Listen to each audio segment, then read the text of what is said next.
For decades now, people have told their young that they should be going to college. No matter what their plans were in life, no matter what profession they intended to go into, they said it might make you more well-rounded, might teach you a few things that you really need to know, but more importantly, it was for getting a job. However, that doesn't necessarily seem to be true. And even if it is, do you really need to go to college? I don't think so. As for me, college was not great. I previously had been on honor roll and National Honor Society and on the dean's list, but college I found very difficult. And one of the biggest reasons for that is every turn I felt like they were trying to change me, not teach me, not show me a whole new world, not teach me how to think logically or creatively, but that they were trying to change me. I had two particular professors that were difficult. Almost all presented, except for in the math class, almost all presented very left-leaning. But two were particularly bad.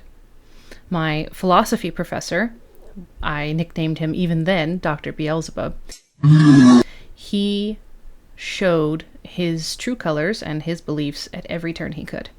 For instance, the very first day of class, he asked people to raise their hands if they were Christian. I think about 3 of us raised our hands. Hallelujah! And he said, well, guess what? You probably really aren't. What did he say? I thought that was pretty heinous. However, I understood what he was trying to say. He was trying to say, I doubt that you have truly questioned your parents' upbringing for you. I doubt that you have really tried to look at things from a different lens, given that you were brought up in a Christian environment, not just in your home, but perhaps in your community. Fine. He can make that argument, but I don't think that's the way to go about it. To further that, he asked people to raise their hand if they were atheists, and one girl raised her hand, and he went and gave her a high five. A chimp's all right. High five. I saw where this was going to go, and I decided I was going to treat that class as if it was the only class I had. I wanted to beat him, really. He went on to talk about how he was an atheist, but he practiced as an Episcopalian, went to church and did community stuff within that church. He thought that the social aspects of church life as an organized religion, when mingled with progressive thinking, could be very beneficial for society. I guess that tells you the state of Episcopalian churches. He was rude and, dare I say, offensive at times, and he always did it under the guise of being progressive and wanting us to think. To make things worse, his extra credit was interesting. For his class, if you wanted extra credit, you had to attend specific types of meetings and events. Some of them were not so heinous, like a cultural event. I chose an Irish festival for mine. But he also specifically laid out PFLAG meetings, which, if you're not familiar, PFLAG stands for Parents and Friends of Lesbians and Gays. And then it later got changed to Parents, Families, and Friends of Lesbians and Gays. The merit of that group is not up for debate. That's not what I'm saying. It's that that was his extra credit for a philosophy class. Interesting. None of his extra credit was to show the Republican side of things, or the conservative side of things, or to be able to recite the Bill of Rights, or anything like that. It was these sort of things. He called himself a radical feminist and an environmentalist, and he drove a hybrid, so he hit all of the stereotypes pretty much. Yeah, it's a hybrid. I just couldn't sit back and be a part of destroying the Earth anymore. As I said, there were weeks that I treated that class as my only class. I read absolutely everything he suggested as well as required. I was one of maybe 3 people who ever spoke out in class. And that's not to talk about my bravery. That's actually to say most people were in the class because it was required to take either a philosophy or a religion class because they believed that college's job was to make you more well-rounded. So, because he liked talking about himself, but also talking in general and debating, he liked me quite a bit. because, as I said, most people were in the class just for the credit. He was excited when I would go to his office hours. I would debate him there as well as in the class, but I debated him more in the office hours because I knew how much he wanted that audience, and I wanted to just fight him. I didn't even care about the audience at the time. And pretty soon, there were times I attended his after hours more than I attended his class. I remember arguing about sexist language once. There was a section in the philosophy book we were reading that talked about radical feminists and their philosophies. He, being a radical feminist, was very excited to share this section. So there were two particular words that stood out to me that they considered to be sexist language. One was screw, and the other was bitch, or female dog. As for screw, they didn't like it because it forced your mind to think about a big metal screw going into an innocent plank of wood and permanently damaging it. And that's actually what they were saying sex is like for women, I suppose.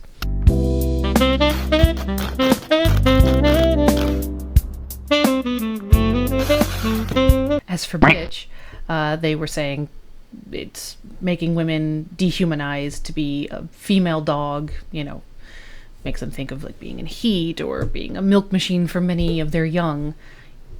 They really looked at things in a dark lens.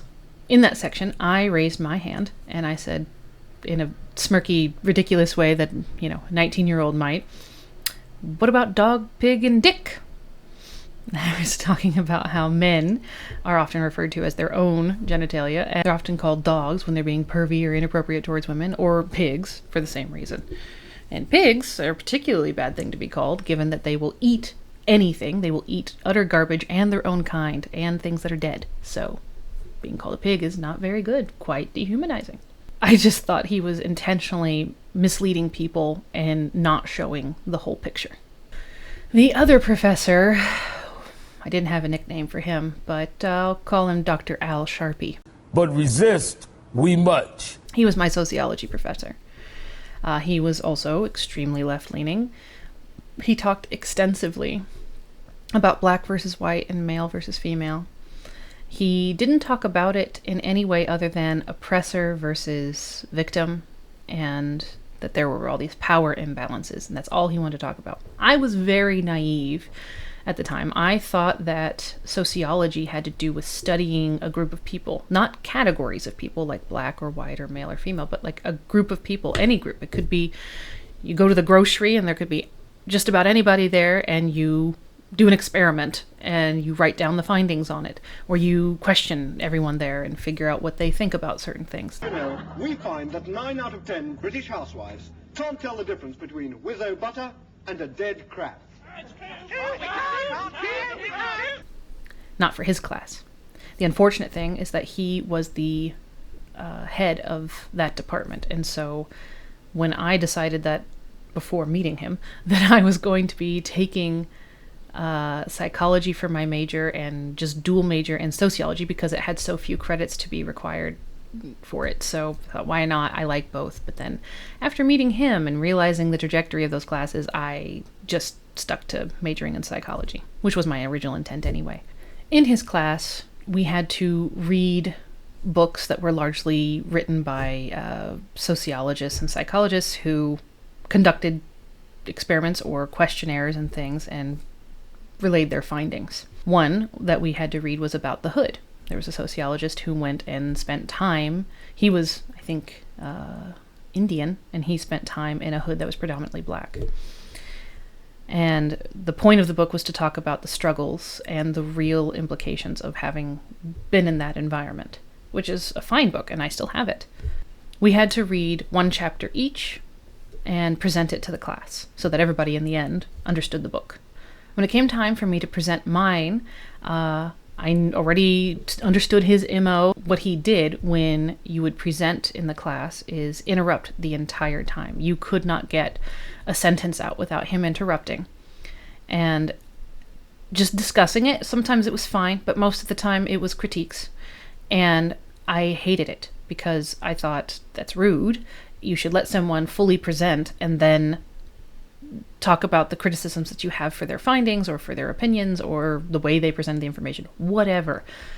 But that's not his style. He interrupted the entire time and would make you lose your train of thought while you were trying to present. It was very frustrating. He had interrupted me enough times, and then he got frustrated with me because he thought that I had missed out on a huge chunk of information that was really important to the chapter. He thought it was like the key information. I missed out on it, and he didn't understand why I wasn't listing it there. I got so frustrated with not only being interrupted, but then him not even letting me finish to know what I really think about the matter, that I just looked at him, deadpan. I picked up the clicker. I looked at him, and I went. The very next slide had all of the information that he said I was missing. Everything about it was fine. And he said, "Oh, okay." And that's all he said. No apologies, no, thoughts about how he ought to perhaps change his ways. So I went on with my presentation, and I could tell the people in the class thought that was shocking because I was irritated. At the end of my presentation, he didn't like my opinion, and he wanted to present it to the class to see if everybody else, how they felt about it, if they agreed with me or not. My opinion was that hustling, because my chapter was called Hustling, they were hustling food stamps to get money for drugs, alcohol, cigarettes, whatever they wanted. And that's a common practice. I said that was wrong, that's the taxpayer money that was meant for them to be sure they didn't starve and that their families could eat. And he said that I was puritanical and judgmental and that I had no right to say what other people did with that money. And he asked the class to raise their hands if they agreed with me or not. And only one guy agreed. He and I were the only two conservative voices that ever spoke up in that class. But, a lot of people, again, were taking that class as a quick, easy credit. It wasn't because they were particularly interested in it. I tried to bolster my case by saying that what if I used federal grant money for college for a 60-inch TV for a dorm? That would be wrong, and that money could be used for people who actually want to learn rather than abuse the system. And I don't recall what he said about that either, but, needless to say, he didn't care for me. We argued a lot, and I didn't go to his his office hours rather. And unlike Dr. Beelzebub, he was not amused or fascinated by me. He didn't like the debate. He just wanted me to change, and I wouldn't. As for clubs, I decided that I was going to join at least 2 clubs or activities for after school because I was a commuter and everyone was telling me, "Oh, you're commuting, you're going to miss out on the college experience and that's not good," and blah, blah, blah. So I decided to try to combat that a little bit. I would make sure I was on campus for more than just my classes. When I looked at the list of clubs, most of them looked terrible. I did not want to do any of them. There were a lot to do with feminists and gay clubs, but there weren't any conservative ones.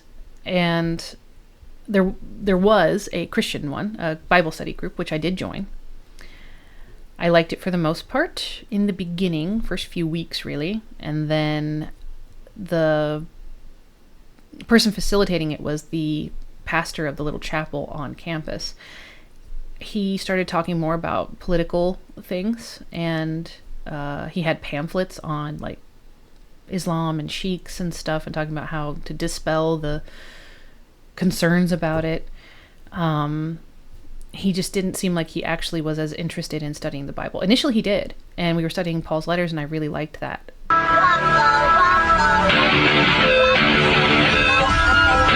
The other club that I decided to try was Earth Club. It seemed the most innocuous.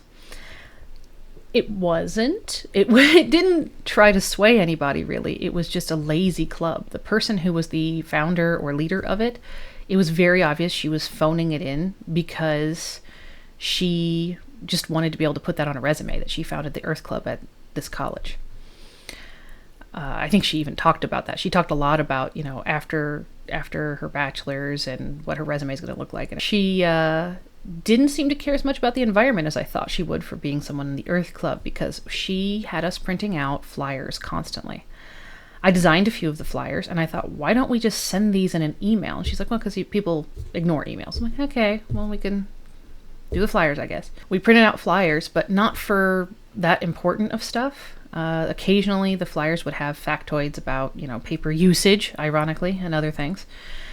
But it was usually to say, hey, we're going to be doing a game of frisbee out on the quad at this day, or come join us to watch the movie The Lorax, things like that. And I could just tell that it was all just a big waste of my time, and I hated that I would drive back. I would drive around and go and waste time when I could be studying or spending time with my family, or working, because I was working during college too.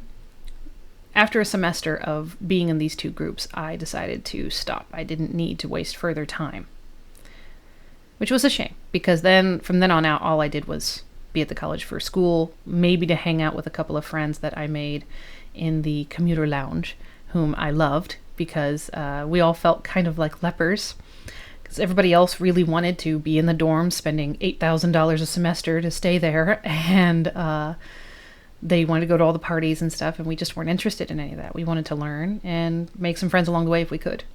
Actually, quick tangent on the money.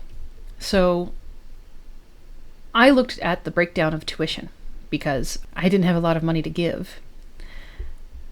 So I looked at the full breakdown, and the tuition costs included $800 for groups, for clubs. And it was non-negotiable. And we takes the money. Come and get it. So that's why some of these lame clubs that did nothing even existed, is because everybody was paying into a pot for clubs, and you could make up a club if you wanted, and it was going to be funded. You didn't have to find any funding. You didn't have to find a special interest group who'd help you with the funding. Nothing. And I really disapprove of that, because there were clubs that I disagreed with morally, religiously, and I had to pay for them. And that's not right. There was one class I particularly enjoyed. It was an elite class that you had to apply to. You had to first be on the dean's list to be able to even qualify. And then you had to apply to the class. You had to dress up in your best businessy attire, and you had to pretend like it was like a job interview. Business. Numbers. Is this working? Yes. Yay! I got in. I was very grateful. And one of the things that were a benefit to taking this class is not only that it would look really good that you had taken it, but also you could get funds for studying abroad. You would get thousands of dollars. If you got a B or higher in the class, you got thousands of dollars for studying abroad. And I really wanted to go study in the UK or Ireland. I was in the study abroad office all the time. At least once a week I was going in there, asking more questions and gathering more information. And the ladies were really sweet in there. I really liked them. And they were excited for everybody who wanted to study abroad. One day I was elated, and when I walked in, they weren't. They seemed really perturbed, and I asked why. They said it was because of the government shutdown, that it was going to halt or at least pause some people's ability to go to study abroad if they didn't fix the government shutdown quickly. And I could tell that they were really mad about it, and I didn't really understand why, because I knew why the government shutdowns were happening. I had been watching the filibustering, and that's where I got introduced to Ted Cruz. Senator Ted Cruz was very passionate and very patriotic, and I appreciated his perspective, and I liked him the way people talked about liking Reagan in the 80s. So I loved watching him talk. I loved watching him filibuster. And even when he filibustered that one time, I think this was around 2012, he read to his children during the filibuster, because it was going on so late that he wanted to be able to read them their bedtime story. So he read Green Eggs and Ham from the podium. Do you like green eggs and ham? I do not like them, Sam I am. I do not like green eggs and ham. So I wasn't mad.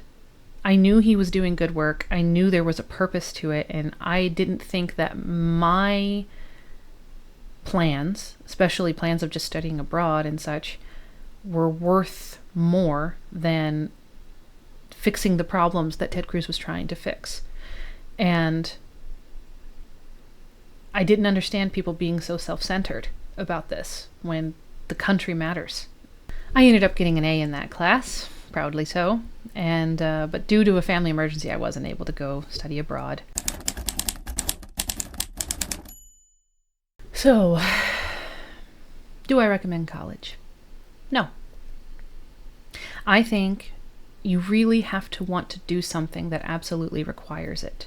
Or you have to be someone who just loves to learn. I have a friend who would love to be a lifetime student. I think that there are other pursuits that are more worthwhile for most people, probably. I think going into a trade is really worthwhile. A lot of the men that I've known who were in trade, they know how to do just about everything. I call them when I need to know how to do something.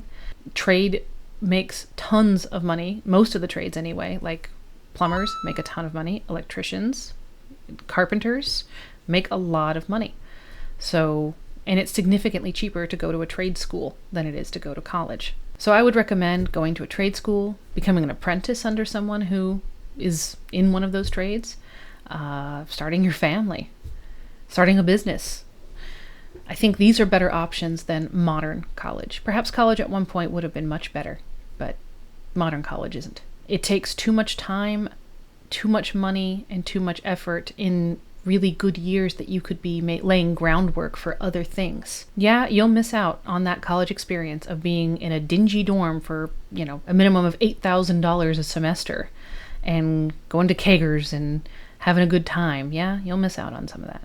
But I don't think that stuff is as worth it as starting your family or starting your business. But like so many choices in life, whenever you make that choice, you're excluding all other options during that time. That sounds really obvious, but you don't understand the ramifications of that until you're older. It's important during certain years to be able to do certain things. And I'm not just talking about ovulating for women or anything like that. That's true that those things matter too. You shouldn't believe the lie that you have all the time in the world to do everything. You don't. So you have to prioritize what really matters to you. Pick what you can live with. Don't pick what people tell you to do. If it isn't for you, this is a huge cost. You end up getting into thousands of dollars in debt. You lose precious time and money that you could be putting into things that matter to you in other ways. So I think the costs outweigh the benefits for most people. But I could just be overthinking it. Mr. Dorfman. Hello. 0.2. Fat, drunk, and stupid is no way to go through life, son.